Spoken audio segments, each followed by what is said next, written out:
Hello everyone, it's Sheltech and welcome back to another video. This month Amazon has released its newest 4K streaming stick, the all-new FireTV Stick 4K Max. It's got more memory, a faster processor, upgraded remote control, picture-in-picture, and is Wi-Fi 6 compatible. But are there enough improvements for you to upgrade from the original FireTV Stick 4K, or should this be your first FireTV streaming device?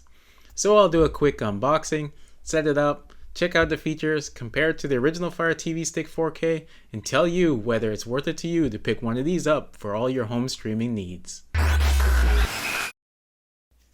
And this is it. This is the 2021 version of the Amazon FireTV Stick, the 4K Max. It runs for $54.99 on the Amazon website, but if you trade in an older Fire Stick, you can get 20% off that price. I happen to have a few old Fire Sticks collecting dust in the drawer, so it was good to get rid of one of them so it doesn't end up in a landfill. So let's check out what we get in the box. It looks like Amazon really put this box through the ringer, and I hope the FireTV Stick survives the delivery.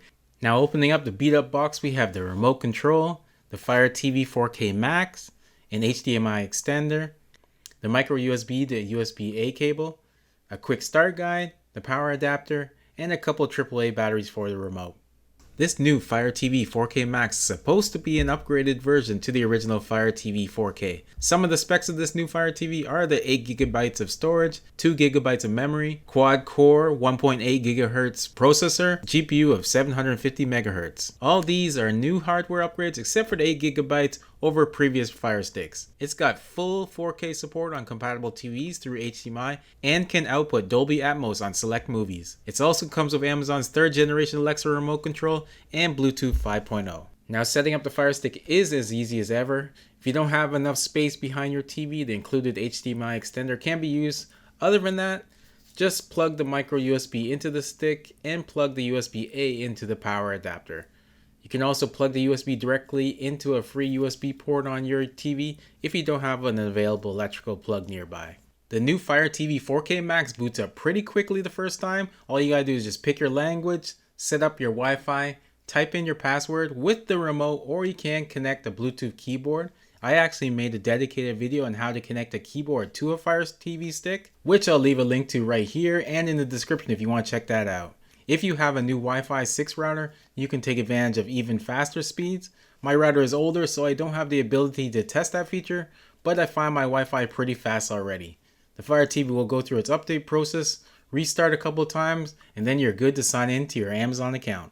Either sign into your existing account or join Amazon Prime if you're a new user. Link is in the description.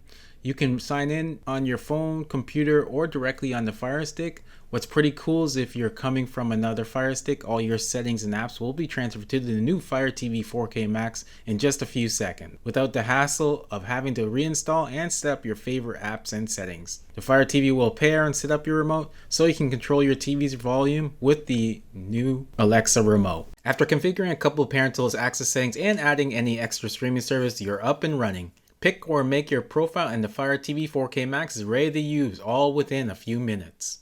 Now taking a closer look at the FireTV Stick 4K Max, straight off I find it smooth, responsive, no stuttering. It migrated all my apps and settings from my 4K stick correctly with no changes, which is really nice to see, no hassles. Everything runs and looks like my previous FireTV stick. It really looks like Amazon hasn't changed anything software related, only hardware performance. My Wi-Fi seems fast enough, but I'm curious what Wi-Fi 6 would improve with this Fire Stick when I get a Wi-Fi 6 router later. Now let's do a test of Alexa to see how that responds. Play Showtime. Tuning to Showtime. That seemed pretty responsive, but doesn't seem to be different from previous Fire TV sticks. The included 3rd generation Alexa remote is a nice upgrade that really should be included with all Amazon Fire TV stick models. When compared to the original 4K stick remote, you're getting extra buttons and features. Preset buttons are a welcome addition to get you instantly into your favorite streaming service. There is a TV guide button, and the Alexa button is a more distinctive Amazon Blue that can be used to find channels, start programs, and control the new picture-in-picture option that works great with cameras such as their Ring doorbell. Speaking of that, let's test that feature out right now. Show the front door. Okay.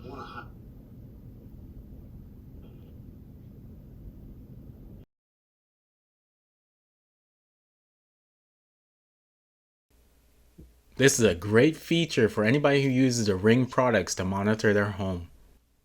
Now let's compare the Fire TV Stick 4K Max to the previous 4K stick. I plugged in both Fire Sticks at the same exact time to see if any improvements on the boot time. As you can see, the 4K Max did get to the home screen about 10 seconds before the 4K, so not too much difference, but the 4K Max is faster as expected with a faster processor. I don't know if Wi-Fi 6 will make a difference on boot times, but I suspect it depends more on that processor and 2GB of memory both sticks have. I hope for future models Amazon chooses to increase that memory to 4 or even 8GB and see just how fast the Fire TV can fly. So I don't think the increase in processor speeds makes a huge difference between the two Fire TV devices. When navigating the menu, I honestly don't see a difference. To my eyes, they scroll across the screen the same rate, so this tells me it's not really hardware that makes a difference here, but the Amazon software itself. When starting a program or a movie, the 4K Max also is going to start faster, but only by a few seconds. Is this worth the extra $20 for the 4K Max over the regular 4K? It depends. If you're all about speed and can't wait for the few seconds for a movie or TV show to load, then the 4K Max is for you. You are getting an upgraded remote and Wi-Fi 6, so I think the extra $20 or less with trade-in was worth it for me to get one of the fastest and feature-rich Fire TVs available. So after taking a look at the new 4K Max, I find it more of a side grade than an upgrade. It's got a faster processor and GPU than the Fire TV 4K that seem to add only small speed performance when loading and playing video. Having the Gen 3 remote is nice, but you can buy that separate for older Fire Sticks if you want. The main reason to buy the new Fire TV Stick Max is for the Wi-Fi 6 if your router supports it. If you want to future-proof your Fire Stick and want to take advantage of trading in your old device for the latest model at a discount, then getting the Fire TV 4K Max is the way to go. So what do you think about the all new Fire TV Stick 4K Max? Do you think the hardware upgrades are worth it to you to pick one of these up? Well, that was a look at the new Amazon Fire TV 4K Max. I hope you liked it and thank you for staying till the end. Any questions about this new Fire TV? Drop them in the comments. If you want to pick one of these up for yourself, I'll leave an Amazon link in the description. Don't forget to like, subscribe, and turn on that notification bell for more videos. Also, check out my video on how to add a keyboard to your Fire TV right here. Thanks for watching.